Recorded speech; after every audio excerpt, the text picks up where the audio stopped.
Hi, good evening. I'm Taj Greenlee, Associate Director of 92i Talks. It's my pleasure to welcome you to tonight's event. Five-time NBA All-Star Kevin Love in conversation with Charlamagne the God. It happened to me, why we all need to talk about mental health. Our featured guest will join us in a moment to discuss this increasingly important topic of mental health. After documenting his own experience with anxiety and depression in the Players Tribune, Love founded the Kevin Love Fund with a mission of inspiring people to live their healthiest lives while providing tools and achieving physical and mental well-being. Kevin's conversation partner, the co-host of iHeartRadio's The Breakfast Club, Charlamagne the God, published a national bestseller about his struggles with anxiety and depression last year called Shook One: Anxiety Playing Tricks on Me. Near the end of the conversation, we'll present some of your audience questions on index cards to our guest. Please share your first name and try to write clearly. I'd also like to take a moment to thank our XYZ members for joining us this evening. It's always meaningful when you're here at the 92nd Street Y. Also, when you have a moment, feel free to consult the program for more biographical information about our guest and to learn about some of our other upcoming talks. And now, please join me in giving a warm 92i welcome to Kevin Love and Charlamagne the God.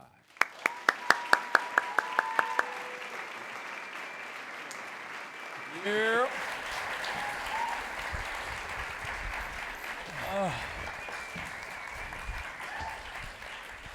Good evening, New York City. What's happening? Thank y'all for joining us tonight. I'm Charlamagne the God. Of course, this is Kevin Love. You can tell by the height who's who. But we're here to have a great conversation about a subject that's near and dear to both of our hearts, and that's mental health. People ask me all the time, they say, how can you eradicate the stigma around mental health? And I say all the time, just by simply telling your story. Yeah. So that's what we're here today. Here to do today, tell some stories, okay? Y'all ready? Kev, how you feeling today, man? Feel great. I'm happy to be here. We were just talking about it backstage. Like, I've become the old man in the NBA. Like, yes. Headed into my 12th season. I just turned 31 on September 7th, so I've become one of those guys now. But yeah, I'm here. Well, speaking of the NBA, November 5th, what was that, 2017? Yep, 2017. You said you had your very first panic attack. Talk to us about that. Yeah, that was a crazy experience for me because how it would manifest when I was young was anger. Like I would, I'd always have some place to go. I'd always get worked up to severe bouts of rage and anger. I didn't know why I was feeling that way. So when I was 11 or 12 years old, I really started feeling this really acute, like crazy anxiety, and I would have spells of, going into my room at home, and I'd leave for practice. I'd obviously have to leave for school, but the rest of the time I would just like sit in my bed, sit in my room, and just not come out, not want to come out, because I was just very, very depressed. And looking back at it, at that time, like, you can only connect the dots looking backwards. So now, moving into November 5th, 2017, as you mentioned, I'd had my first in-game panic attack. So it was a point in my life where it was really my darkest period, and a lot of things had really come to a head. I had to make some decisions. A lot of things with my family were going wrong, a number of things in my personal life, and what's the last pillar for me? One of my core competencies, basketball, is number one. Like, chase the game, and everything you love will chase you back. But for me, I was putting in so much work, and we had so many expectations, and we had added so many more talented guys, and the expectations were obviously very high because LeBron James. Never heard of him. Never heard of him. He, there's something that comes with that, and you have to compete for a championship. And we had just gone to the finals before. We had added a Derrick Rose, a D Wade, a number of players that, put us at the top of the top on paper. So that was the last pillar to fall. I remember with all these expectations, we came out of the gate like, 3-8, 3-9, and that was it for me. I was playing like shit, and it just was not looking good. So after halftime, I was already worked up. We called a timeout. Tyronn Lue had started talking to me, our head coach, and I just heard nothing. I could feel something building and building and building.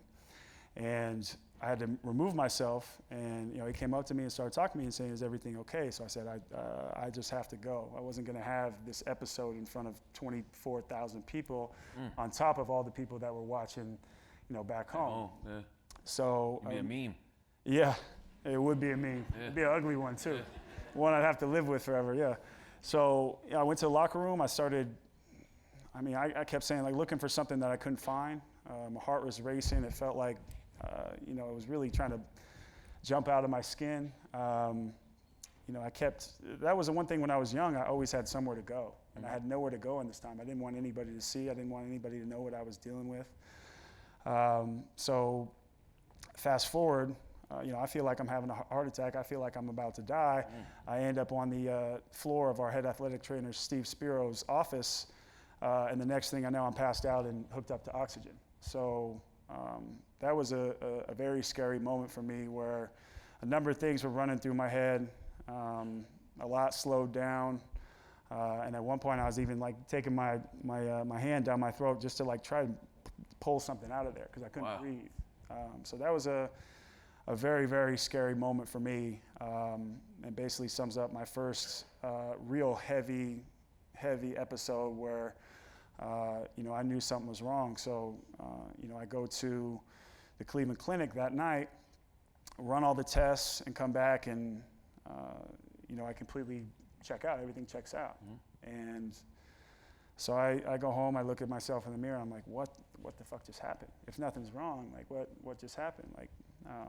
So that man in the mirror was kind of talking back to me and saying, hey, you have some decisions to make, and you have to, fight your fights like you live your life, or else it's just going to keep attacking you. So, there were a number of things that led up to me telling my story, but I think 48 hours later, I'd seen a therapist for the first time in my life. Wow, congratulations on going to therapy, because that's a big thing. Yeah. Now, did you know what a panic attack was at that moment, or did a doctor diagnose you?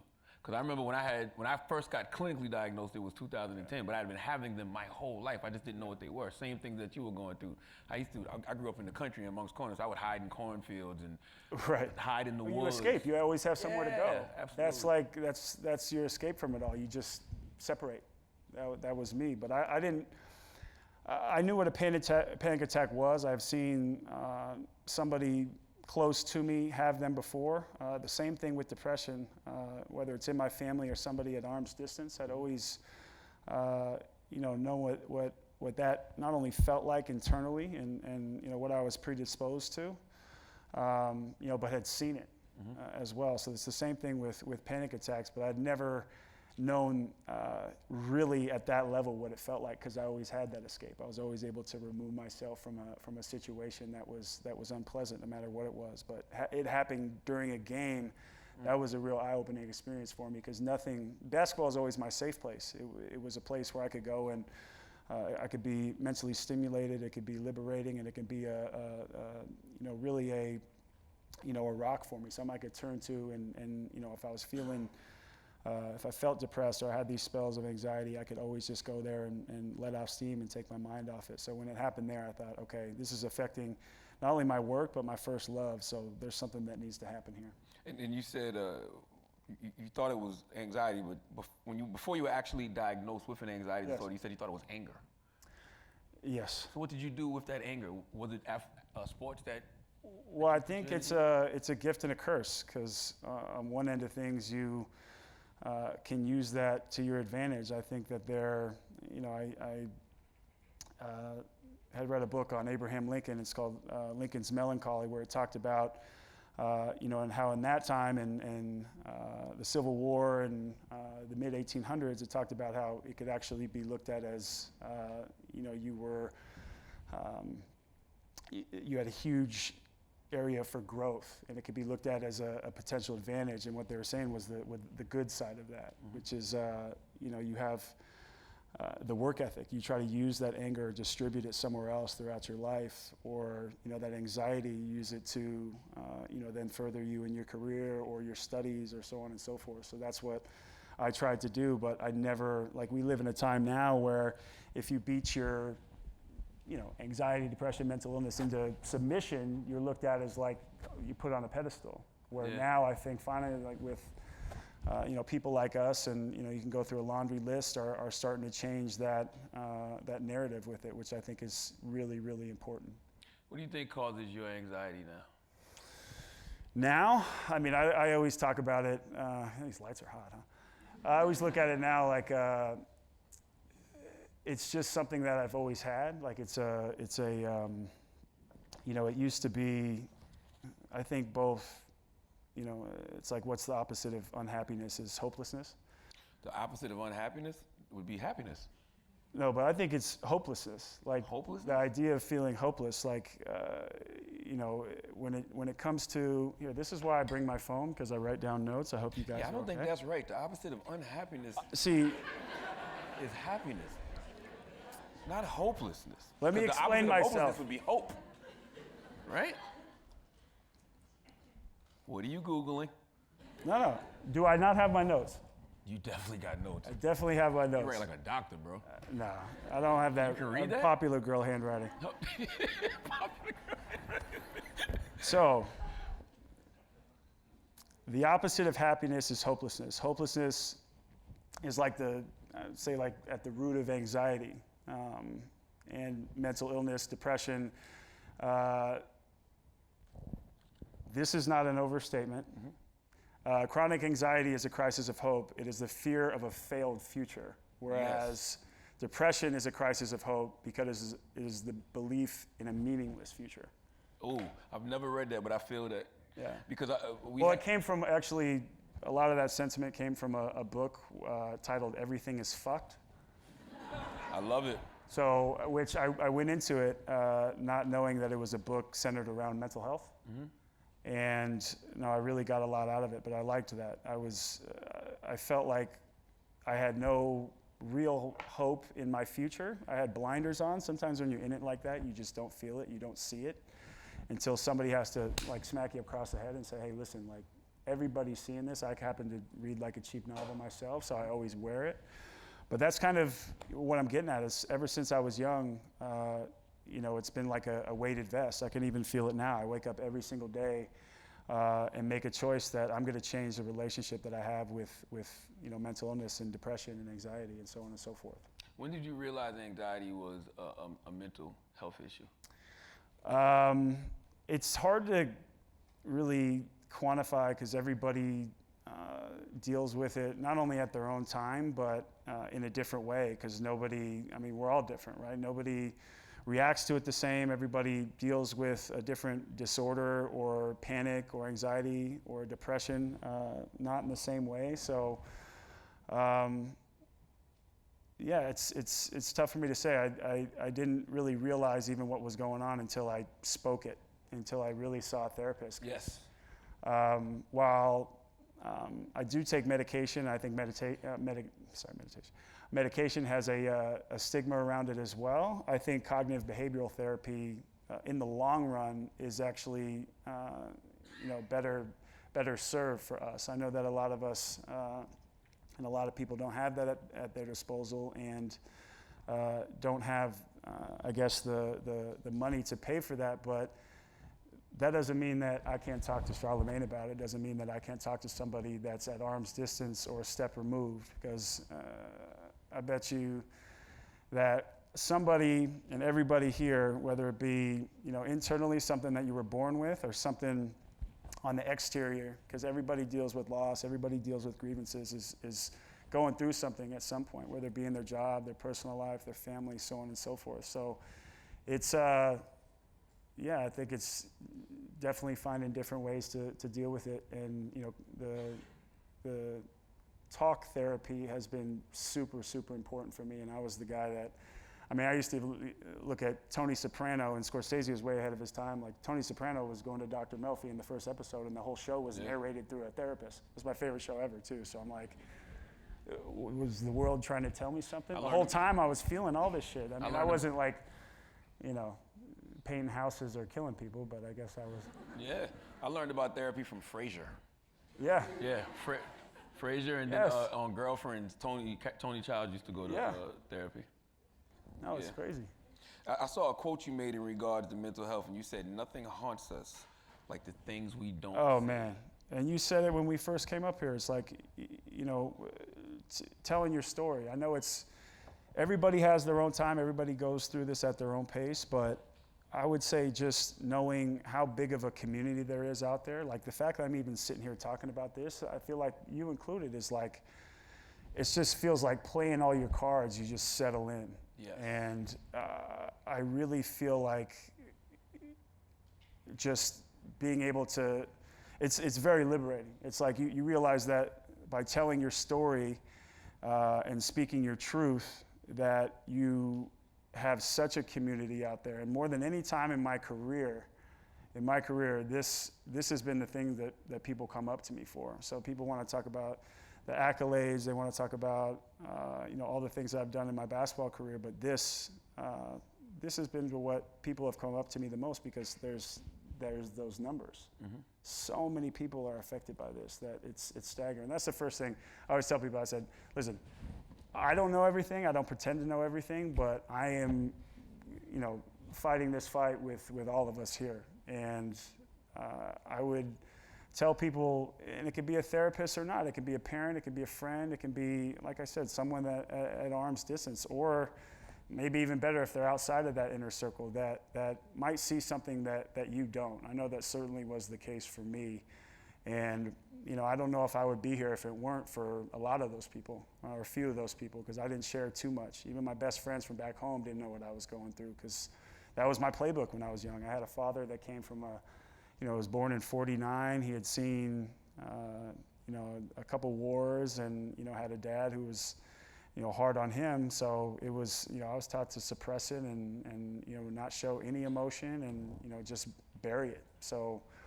Isn't that the worst when you're a man and you wanna be vulnerable and you wanna express your feelings and your emotions, and you have a father that's like telling you that's not manly, right? As if he wasn't sitting around crying somewhere too. But it's right. Well, it's not only him too. It was like everybody else's father as well. It was just the world that I was brought up in, and especially as an athlete too. Like, we're looked at as superheroes. It's even like people with success. I always talk about, like, I always use this now, Anthony Bourdain, because Bryan Cranston had Kate Spade and Anthony Bourdain had killed themselves in the same week, had taken their lives, and he just said, success is not immune to depression. Like, this thing doesn't discriminate. I think that's what people fail to realize. Like, and especially with the youth as well. Like, you're seeing more kids report to the emergency room, going to the ER, going to the hospital for anxiety, but suicidal symptoms, or they want to take their lives, or thoughts of suicides. And it's like, what is provoking them, and what is taking them so far to the point where an 8-year-old wants to commit suicide? Like, it's just it's crazy. And I think the thoughts of anxiety and suicide and mental illness is, I think, at an 80-year high in young people. And that's scary. At a 25-year high between men and women of older demographic as well. So it's scary. You're seeing a constant uprise, but that's part of the reason we're here, right? We're trying to change the stigma, conversation, change the narrative, and as men, it's not as hard anymore, I feel like, to have that conversation. I mean, listen. It's still hard. It is hard. But it's easier when you find your tribe, I guess. You absolutely find your tribe. But that's the part that's not always easy to me, because I consider the guy that opened the door for me, I see my jersey out there, hello. The guy that opened the door for me was DeMar DeRozan. And I'm like, okay, this dude is, first of all, younger than me. He's a superstar in the league. He's an absolute stud. Grew up in Compton, black male, so African-American male, from a rough neighborhood. What are the people going to look at him like? They're going to be, they're going to give him the side eyes. The same thing what I felt, but I'm like, if he can do it, shit, I'm a kid. He's going to give it my foot in the door. I'm going to kick that motherfucker down. Word. Nah, that's the beauty of it, right? Like, when you meet people who are going through the same thing, it just gives you a different level of strength. But also, like, we're from the same walk of life, but from a completely different upbringing. So it's like, you know, sexual preference, gender profile, socioeconomic status, you know, younger, older demographic, like everything across the board. It just transcends. And I think from doing more and more reading and create, you know, more and more notes, you come to find that, you know, there's one thing that can get us through all this and unite us, and that's a common enemy. And I think that's, there's strength in those numbers. We always say it in terms of basketball, but I think there's, you know, when you see people really uprise, especially I talk about young people, one of the main things that pushed me into telling my story was Parkland, Florida. It was the same week as All-Star 2017. I make the All-Star team, but I'd broken my hand.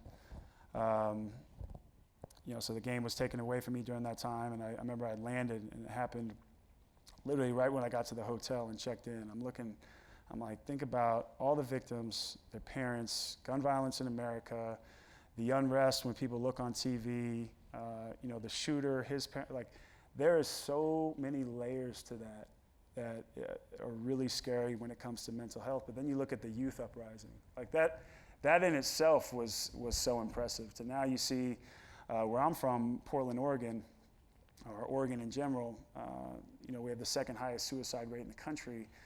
We had kids go, you know, to the state legislature and pass a bill where kids could take mental health days, I think up to 3 a semester. So I get that in all my contracts, by the way. yeah, no, seriously. You do really. Absolutely. I think it's so important. And people are like, oh, but the kids are just gonna fake sick. It's like, no, they're gonna take those days without having to lie to your parents, because that's what I did when I was in middle school, high school. No, we were really sick, but they just didn't believe us. Right. Then they check our but it's like no they take a temperature, or like it's like an injury in sports, like sprained ankle, you got an MCL sprain, whatever it is. But it's like, you know, with concussions, you can't reach out and touch it, you can't see it. So people get all worked up about it, and it's hard to argue feelings. It's hard, especially in today's world, to you know, really take somebody at their word. But you know, when it comes to mental health, I mean, I believe you have to really take somebody at their word, especially in seeing the numbers in these young kids. You know, it's very, very important. Since you've been talking about it, have people in your family come up to you and said things like, hey man, I dealt with the same thing? Because that's what my pops did to me. My pops told me last year, literally last year at Thanksgiving, that he was going to therapy 2 and 3 times a week, and that he's been on 10 to 12 different medications, and he tried to commit suicide 30 years ago. And I went to my mom, I was like, did you know Pops was dealing with all that? And she was like, I thought he was just faking crazy to get a check. Yeah. You know? That's what she said. But it's like he felt comfortable to talk to me about it because I've been talking about it. You had some people in your life like that? Yeah, actually, my sister has actually asked for help. Emily, she's 25, so I'll always call her my baby sister, her. And also, we're on a road trip. Just a few days, well, we left the day, you know, I pressed send on my article that everybody's going through something. And on that trip, we were in Portland, so I met up with my brother who still lives there. And, you know, he had kind of mentioned to me, he's like, I saw it when you were younger. We just tried to leave you alone until Kevin came back.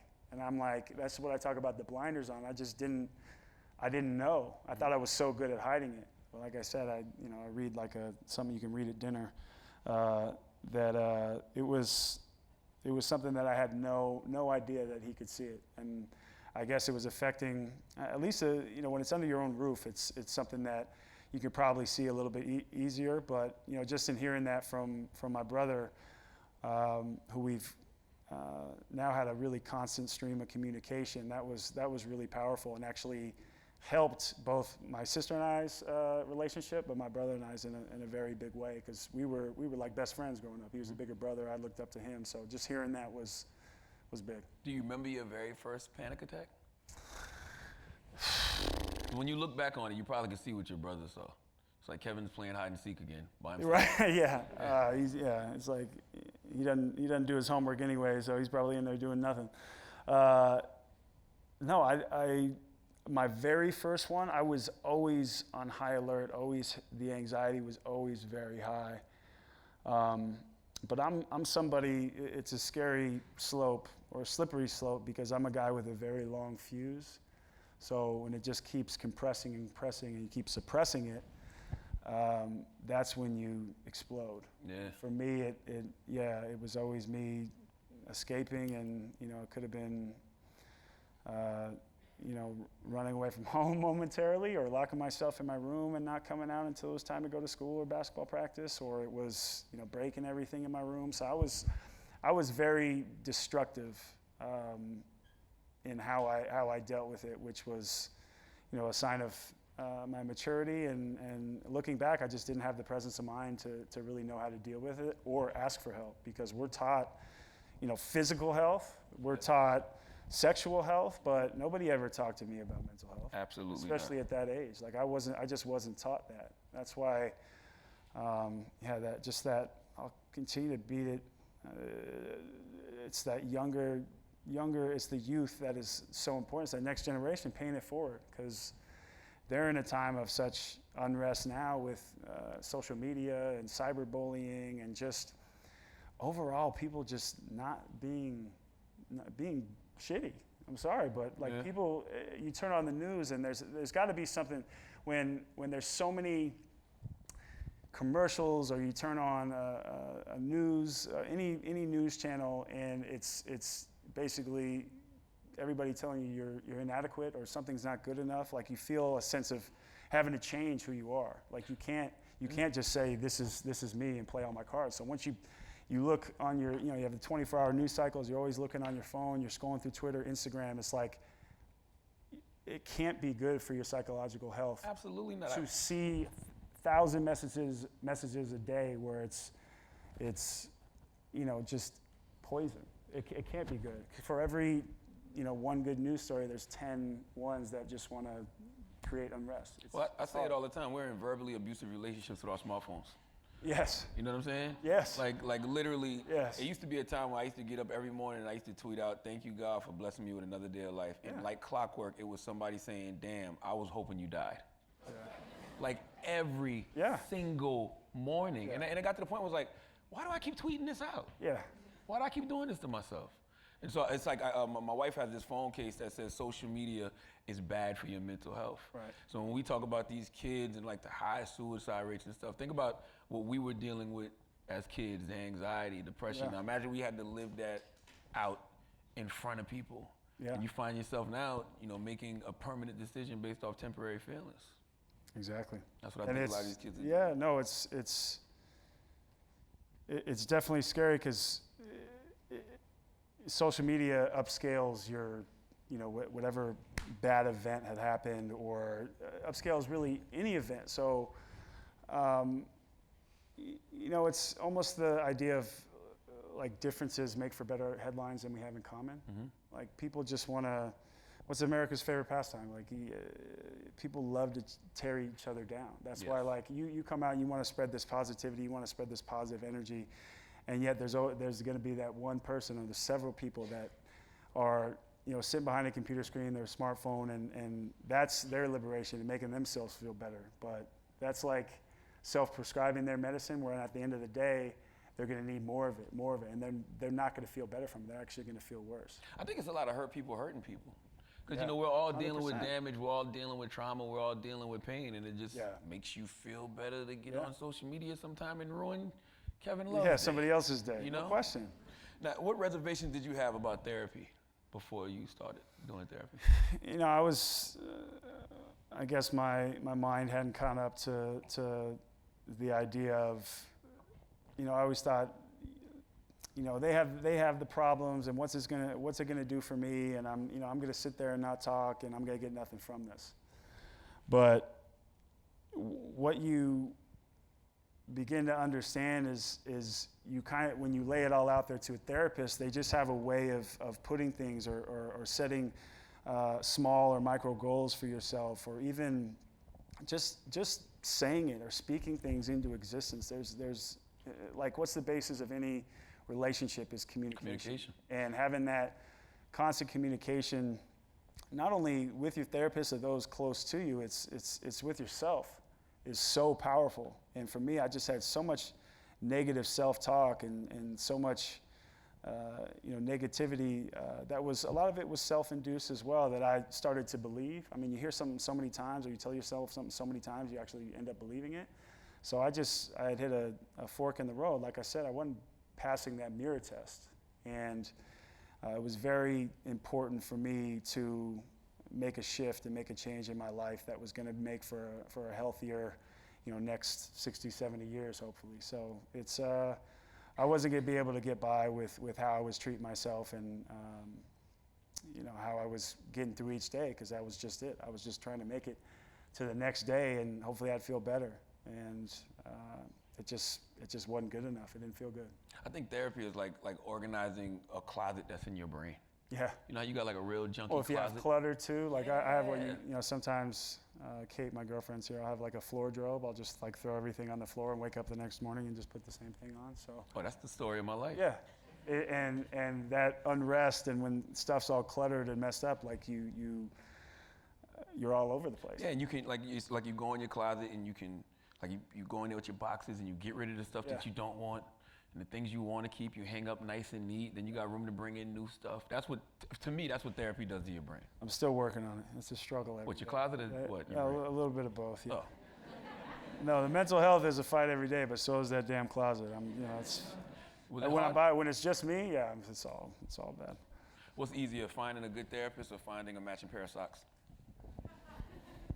For me, it was probably the therapist, because, I wear a size 17, 18, depending on the brand. So, at least a fitting pair of socks. So, Did you find the right person right off the bat? I actually did.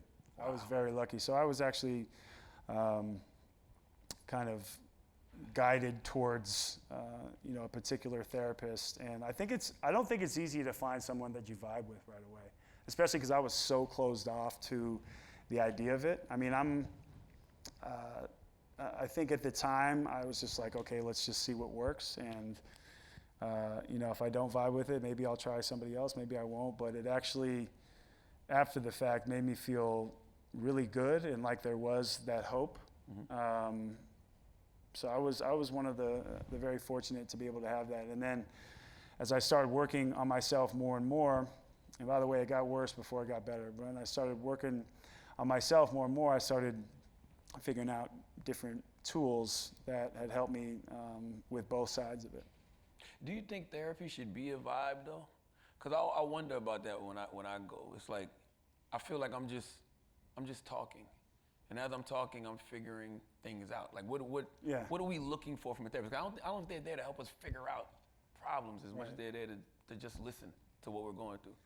Yeah, and also I think it's kind of whatever you want to make it. I think if the person is good and can get a clear understanding of kind of what is putting you down this path, which I don't know why, but it was like word vomit. Once I started talking, I just like threw everything out there from my life in like the first 3 sessions. So we were finding out if medication was going to be, an avenue that I was going to take, the goals that I was going to be able to set for myself to get through, relationships that I was going to work on, and just how I was going to get through each day feeling just positive and having a positive outlook on my life, which was not there during that time and several other times in my life.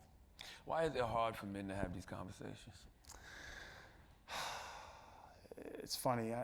Speaking of, like young men, I think we are taught. I always call it the playbook because I try to relate everything to sports. But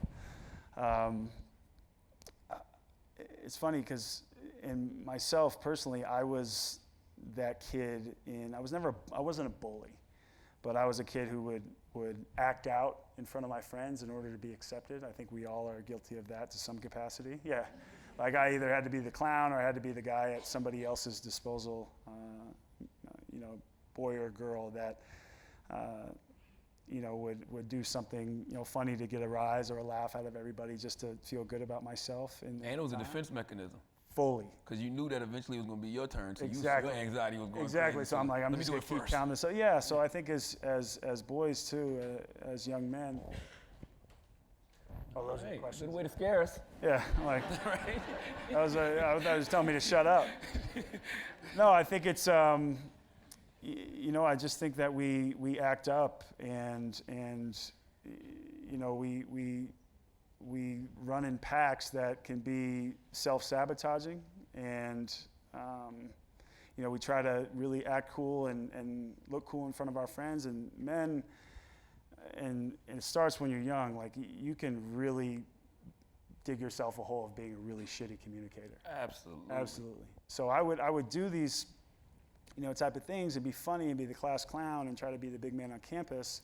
Meanwhile, I was feeling a certain way. But if you caught me one-on-one or like in a small group, like I'll have a conversation with anybody. I'll say hello. I'll, talk about whatever. Because I was taught morals, character, integrity, like really, really good values.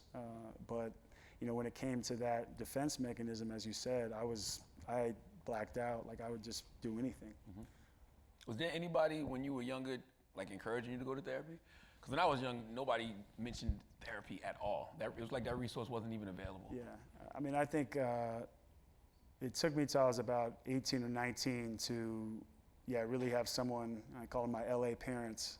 Somebody who I had met when I was 13 or 14, who I then ended up living with after my freshman year at UCLA and my first 2 years in the league, that finally sat me down and said, "Have you ever considered therapy? Because we can see that there could be something going on." I'm like, "Oh no, everything's fine. And then I would quickly change the conversation because I didn't want to confront those demons or those feelings yet. And I wish I had. I wish I had spoken my truth. I wish I had done it earlier, because maybe I would have, been able to affect not only myself but others earlier on, but just lived a happier life. Mm-hmm. And it's easier for me to say that, and like I said, connect everything looking backwards. But I think it's very powerful now, and yourself and a lot of people out here that have been able to share their stories, because as those numbers keep stacking up, it is staggering, it is scary, but with the masses, there is something that we can do, like in any movement. It can be very powerful when people speak up, and as I mentioned, have that communication with everybody. Did anybody ever try to pray it out of you when you was young? Oh, I've had a lot of this. You got the devil in you. Yeah, he got the devil in him. I've had a lot of That's this. just the devil. Let's pray together. Yeah. Yeah. And listen, I'm not gonna say I'm the most religious person in the world, but I'm open to any possibility now, because there's been things like, for instance, meditation that has really helped me. And people look at meditation. There's a whole stigma behind that as well. Like I always say, you have a tail, or something's off about, oh, you're one of those people, you're that guy. But like, people are afraid to do meditation because of what it really is. You have to quiet your mind, and all sorts of stuff comes to the surface, and a lot of it is happy, but a large majority of it, at least for myself, is confronting those really tough fights, and that's something that I've had to learn to deal with. And I always mention, like, this isn't something that's going to go away, and that's sad, at least in today's world. But I've changed my relationship with how I approach every day, and how I approach this constant feeling of threat that lives in my body. It's that weighted vest. So I just find different ways to try to lighten that load, and when I feel that coming on, or I'm in it, I try to just do whatever I need in that moment to alleviate and live in that moment. Word. And for the record, I do believe in God, and sometimes when you pray to God, He'll tell you to go get a therapist. Yeah. Now, you got a quote. You said, "Everyone is going through something that you can't see." All right, so in a perfect world, how would we have empathy for those of us going through things we can't see? How would little Kevin... What would I tell myself, or how would he want to be treated? Yeah.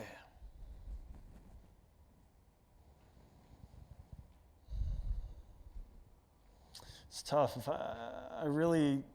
That's a funny exercise, and a good exercise is to write a letter to your younger self.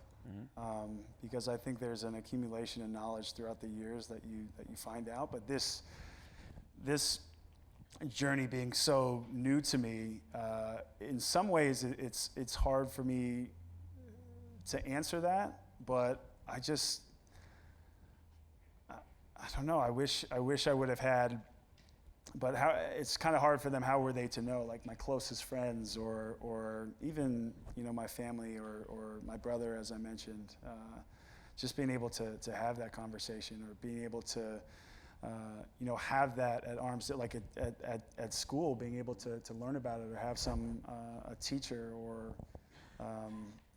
a counselor just walk me through kind of how I'm feeling, because it was, in some cases it was apparent, some cases not so much, but yeah, it's hard for me to say what other than speak your truth and tell your story. Nobody should look at you as any less than you are. You shouldn't try to be anybody else.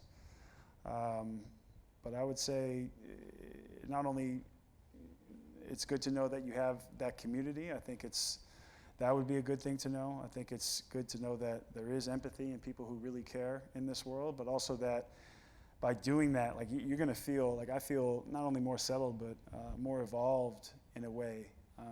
And that just kind of smooths out the edges of somebody who's very rough around the edges. Right. So it's tough to answer that and know exactly what I would say to a young person.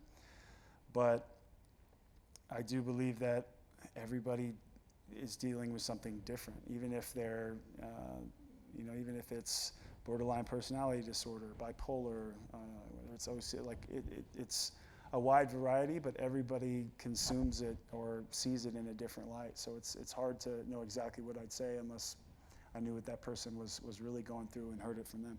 All right, let's go to some questions from the audience. This is from Caitlin, and the Caitlin from backstage? I don't know. She might have left this for you. Okay.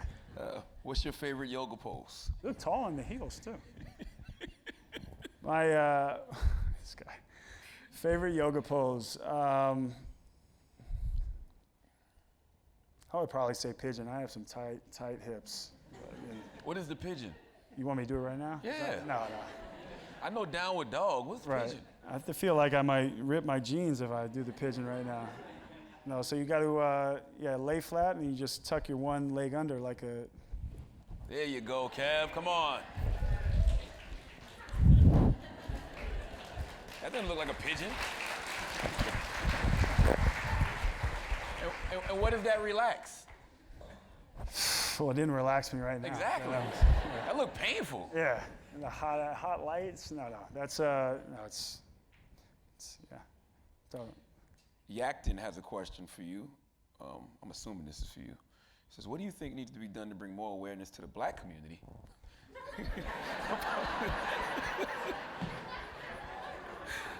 about mental health as we all go through obstacles or we fight for our name?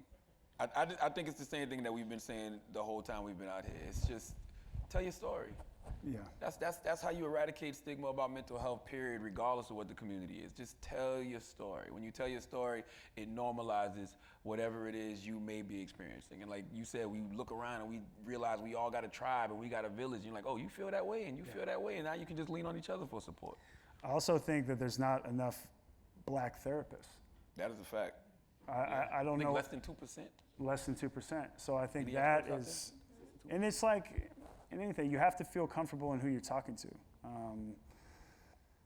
My therapist actually happens to be Indian. It's like I've been very fortunate to grow up in a world where there is, no hate. I never try to see color barriers, and that's easy for me to say because I can't even begin to understand what people of color or anybody from any religion, all those things that I mentioned earlier have gone through, any movement have gone through. But I do think having, and I think you'll begin to see it, get to see black therapists more and more, that's gonna be so powerful and so good for so many people. Absolutely. Yeah. Salute to Dr. Jessica Clements, great black therapist, and my man, Dr. Ish. Okay, Ernest Esperanza says, I am dealing with anxiety as I write this question. We can tell by your handwriting. Yes, exactly. Is there any advice for dealing with Is there no eraser on that? Or like... This pen. It was a pen of mine. I like this guy. All right, Ernest. Yeah. Is there any advice for dealing with this feeling when you can't walk out the room? Oof. See, I'm able to apply what I've learned as an athlete to then understand how to deal with, that's another thing, chronic inflammation. Kill the body, the mind will die. So I try and take care of my body. I wake up every morning, get out of bed and say, what do I need in order to chase what I love, basketball? So whatever I'm feeling in my body, I kind of sit there and reassess, okay, what do I need food-wise? What do I need, as something that's going to take care of my body, whether it be any type of, stimulation. Do I need more sleep? Anything. So I think it's the same thing with your mind as well, being able to comment. And I was the same way. Like I didn't want to come out of the room. I had such bad social anxiety. I was talking about it today that if I was sitting in a restaurant, I was going through public, even when there wasn't a lot of traffic, I didn't want to be there. I'd keep my head down. I was almost ashamed of what I was feeling and walking in public. So that's when you was young? No, that was. Oh no, okay. I still feel that, but it was really until I had my attack, because I was so. I just always had this feeling of, like I said, it lived right there. It was something that felt like I was doing something wrong at all times, which I wasn't. I was just afraid to be myself and live. I think. It's one of the things I said on the shop, like, don't be afraid. You don't have to apologize for being yourself. You don't have to be afraid to be yourself. But in those moments, I would just say, that's what I do. Even when I don't have the 10 minutes, 20 minutes to meditate, I just take 6 deep breaths, and then I reassess where I'm at. What do I need? Do I need to take this time to just stay in this room and, lay down? What do I need? Who am I going to talk to? What am I going to be able to put into my stress budget, if you will, that is going to allow me to have success in this day, however you define success. But that's a tough one, because I've felt like that for most of my life, and it's really hard sometimes, an accumulation, to put on a happy face and try to get through it. Can you imagine? I hear you. I empathize with that. Can you imagine having anxiety and trying to hide, and then all of a sudden shooting the 6'10"? Yeah. No. That's why, for so long, I'm so much better at it now, but airports were the scariest place in the world for me. Oh. I'm like, I'm not doing anything wrong, but here are all these, it was like I was, I don't know, just like I said, afraid to live my life. I'd be at a restaurant and, I'd have to kind of peek around. I'd only stare at my food and not be able to have a conversation. It was just that social anxiety. I mentioned it my first year in Cleveland. I never left my apartment. I lived right downtown. I'd go to my practice facility, I'd go to my apartment, I'd go to the arena, I'd go to my apartment, and never leave. It was like I was in a really, really bad place then. That was 2014, 2015. So, it was not my brightest moment. It was scary. Do you think it's a difference? I mean, there is a difference, but do you experience rational anxiety and irrational anxiety? Because what I call rational anxiety is when you're going to go play a game, you're going to feel something. Yeah. Or being on the stage, you're going to feel something. The irrational is when you're like, okay, why am I bugging out right now? I'm just laying on the couch. Well, no, I feel that all the time. Yeah. It's like I mentioned, I remember everybody knows the very famous gymnast, Allie Raceman. She had talked about, she's like, oh my God, I'd never had somebody else feel that constant threat or that feeling of anxiety so much that just lives there. I go, yeah, I feel that at every second of every day. So it's that so much of it is that irrational anxiety. Mm-hmm. And it's self-induced. It's that story you tell yourself in your brain that something could go wrong, or something is going to go wrong, or there's unrest everywhere, so there has to be unrest here. I think it's it's something that I have a lot less of it now, because I've had those tough conversations and changed that relationship. And for some people it takes longer than others. It sure as hell is continuing to take a long time with me, but I have felt a lot better in doing so. So it's just finding the tools, creating the tools, and just, trying to inspire people to live a happy life, a healthy life. Word. Issa Bidum. Did I pronounce that right? Yeah. Okay.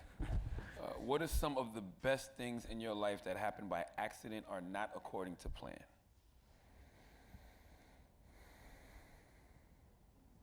There's so much. Those are typically how the best things happen. I think timing, or time in general, timing is so crazy. Like, things, for the most part, tend to unfold as they should. And a lot of times in my life, things have happened just by chance. I don't know how long we got, but that'd be a very long-winded question. Yeah. 10 minutes. If I could get an example. Yeah, how about when LeBron signed back in Cleveland? That was pretty rough. I was like, hey, I'm coming up for a trade if you guys want to.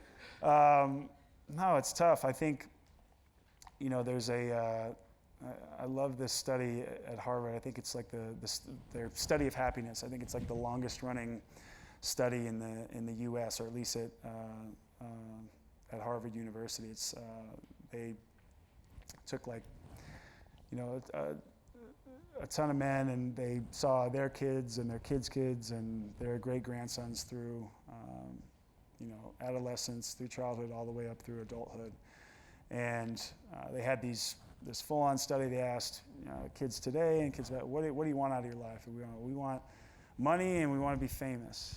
And which still applies today. And when they looked back as they got older, they had this window of time where it was so many years into their life. It was past middle age and getting towards 60, 70, 80, 90 years old. And what you come to find out is the things that made them happy are relationships. I have several people here with me today, and just if I ask Courtney and Candace to make some noise, they're going to make some noise. Yeah, my point exactly. So I think you just you have those relationships are what make you happy. You're going to look back on your deathbed. You're not going to say, God, I wish I had as many Instagram followers as Charlamagne had, or I wish I had as much money as the guy that built this place in New York City had. You're going to say, God, I had some really fucking good, really great relationships. And hopefully they're surrounding your deathbed. Exactly. No. So it's exactly the point. So I think those people have serendipitously and come into my life for a reason. And I feel very lucky because, it's blood makes you related, loyalty makes you family. Word. And that goes both ways. So those same people are some of the people that helped take me out of the darkness, and I talk to on a daily, bi-weekly, weekly basis, and you come to find out that's the type of stuff that really makes you happy is those relationships. All right. This is a great question. What would you do different in raising your son that your father didn't do? Signed, your girlfriend. Well, I know Kate didn't ask that. So must be the. What would I do different? I think whether he did it or not, just allow my son. It's funny. I had my trainer ask me yesterday. He was like, I told him, yeah, when I was young, I had a really awful moment. This is not the platform to say it. I'm not saying that it's just not a happy moment. It's very scary. And my dad had kind of taken action on it. So my trainer asked me, well, what would you have done in that situation? And I'm like, you know what? It's so easy to say how I'd react, but until you actually go through it. But in my mind, my intuition was telling me I would have taken him, somewhere where we could just be in the car, talk, lock the doors, and just ask him, what the hell is going on? Just speak to me. I promise this is a safe space, and your dad loves you. I think just hearing that and allowing your kid to be vulnerable, and especially your son, just allowing him to say, hey, listen, I know you're feeling this way. I know your friends, might say something if you cry or you show weakness, but like I said, only by admitting who you are to get you what you want, and laying that all out there, it's mentally freeing and liberating. And I would bet that that will pay dividends either in the immediate future, which I bet it would, but in the long run as well, because what are we doing? We're all playing the long game as well. And that's going to create a better relationship earlier with yourself, with your parent, and likely it's going to have a ripple effect throughout the rest of your life. So you just might not know it because when you're young, you just you have a lot of that stuff going on where it's you're invincible. You feel you're just brash and different, and every kid is different and deals with it in a different way. But unless you just don't have that presence of mind yet. No, you're absolutely right. The last time I cried in therapy, it was because of a conversation I was having with my therapist about my father, and it was those kind of conversations we never had. Yeah.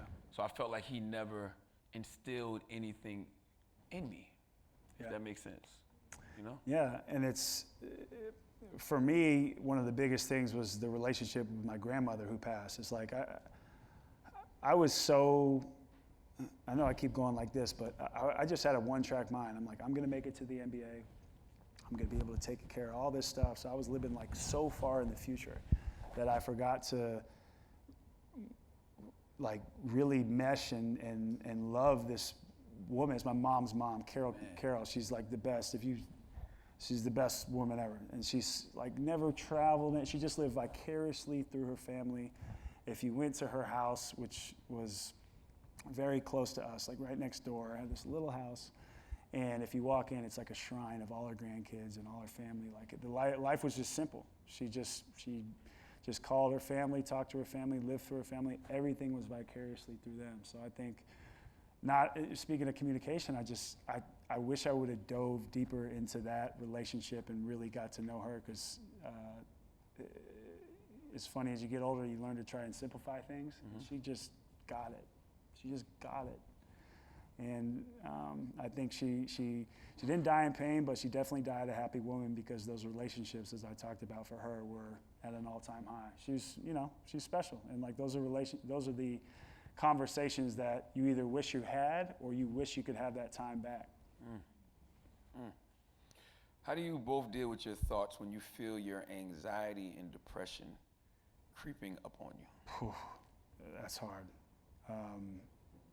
Sometimes I just have to, it's like that escape, right? I just have to take those breaths, and sometimes it's like canceling. If I have too much on my plate at the time, so long as it's like, it won't get me fined in the NBA, right? I just try and remove myself from it. And while, that is funny, I talk about the NBA, I have, in fact, had to separate myself at certain times, not in any more games, but whether it be in team functions or whether it be on the road, or times where I just feel all of that coming on. But I reserve the right to not show up. Right. Absolutely. Yeah, I mean, there's times, and it can be even physical too. It's like, listen, I've had like serious back pain to where I just go, okay, I'm just gonna have to deal with this the rest of my career. That has since been resolved. I feel great. And by the way, whatever your body is disposed to or predisposed to, you can fix. I truly believe that. So my back, I just felt like, oh man, this is like really debilitating. And like I said, that inflammation can really mess with your mental. So I'm thinking to myself, I already have all this going on. And on top of that, it was like breaking my hand during the worst year of my life, which was 2017. It can be really, really debilitating, and really, really, really mess with your mental. So I had to learn how to manage that and remove myself even from that. I said, listen, I just need today. I'm just going to do, I'm going to take a mental health day, full-on mental health day. I think that your brain is so powerful. So it's like Well, not right there. I lost my train of thought, so I finished the question. Oh, I thought you put a period on it. Yeah, I did. I said, I'm stopping there. No. But your thoughts become things. So that's the crazy thing about anxiety. When you start getting all those negative thoughts in your mind, you think that something bad is going to happen simply because you're thinking about it. So I've learned to realize that that's just a part of life. Everything is not Hakuna Matata. Yeah. You know what I'm saying? You're going to have worries. You're going to have fears. You're going to have some insecurities. So just let the thoughts go through your mind and then just let them pass. That's how I handle it. So that was a bullshit song, is what you're saying? No, I think it is an amazing song. You know what I mean? We want life It's to be that uplifting, way. right? Exactly. Yeah, we want it to be that way, but that's just not the reality Right. No. of the situation. Yeah. It mouseified. It's Disney, right? So Yeah. yeah. Love Lion King though. Amazing movie. Not the remake, though. Remake was rough. I didn't see it. So yeah. Thank y'all for coming out tonight. We really appreciate you. Kev, keep telling your story. Thank you. Thank you. And I just want to encourage everybody out there to just continue telling your story. That's the only way we're going to eradicate the stigma around mental health in our society. Just continue to tell your stories, continue to share, and you never know who you may help by sharing your story, all right? Yes. Peace. All right.